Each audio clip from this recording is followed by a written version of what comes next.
আল্লাহ বলে বান্দা শুন,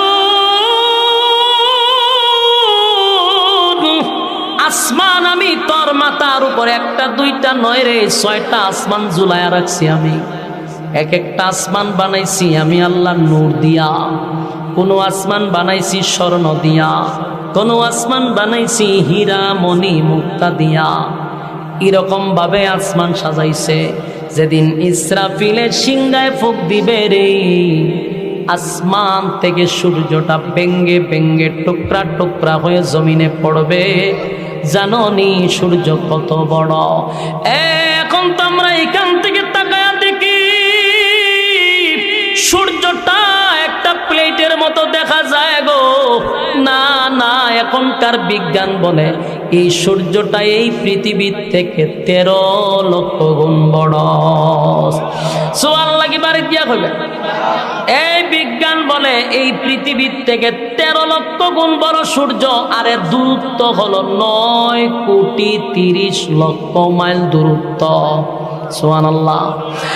আমার প্রশ্ন হলো, পৃথিবীর থেকে যদি 13 লক্ষ গুণ বড় হয়, সূর্য যদি পরে পৃথিবীর কি আর তালাশ করে পাওয়া যাবে?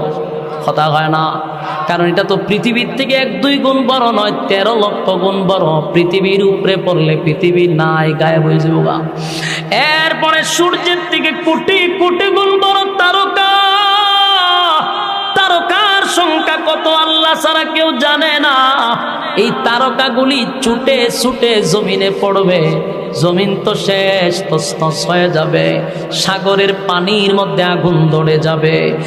আটলান্টিক মহাসাগর, ভারত মহাসাগর, আরব মহাসাগর, প্রশান্ত সাগর, খাল বিল নদী নালা যা আছে সবগুলার পানি এক হয়ে যাবে। তখন আর লবণাক্ত মিঠা পানি এক হয়ে যাবে। কোনো পানি সবুজ পানি, কোথাও সাদা পানি এক হয়ে যাবে। সব পানি এক জায়গায় ঘুরে আগুন ধরে যাবে। সমুদ্র সৈকতে আগুন ধরে যাবে। দুনিয়া থাকবে না, সব ধ্বংস হয়ে যাবে, সব ধ্বংস হয়ে যাবে। আল্লাহ বলেন কিছুই রাখবো না, সব আমি ধ্বংস করে দিব রে, কেউ থাকবে না, কেউ থাকবে না। এরপর আল্লাহ বলেন আসমানের সমস্ত ফেরেশতারে ধ্বংস করে দিব, কোনো ফেরেশতাও থাকবে না। আরশ বহনকারী ফেরেশতা ছিল, তাদেরকেও আল্লাহ ধ্বংস করে দিবে। সব ধ্বংস হওয়ার পরে মাত্র থাকবে 4 জন ফেরেশতা। বাকি আল্লাহ জিগাইব আজরাইল রে আর কে আছে বল? আল্লাহ। সমগ্র পৃথিবীর সমস্ত প্রাণী শেষ, আল্লাহ ফেরেশতা কুল শেষ।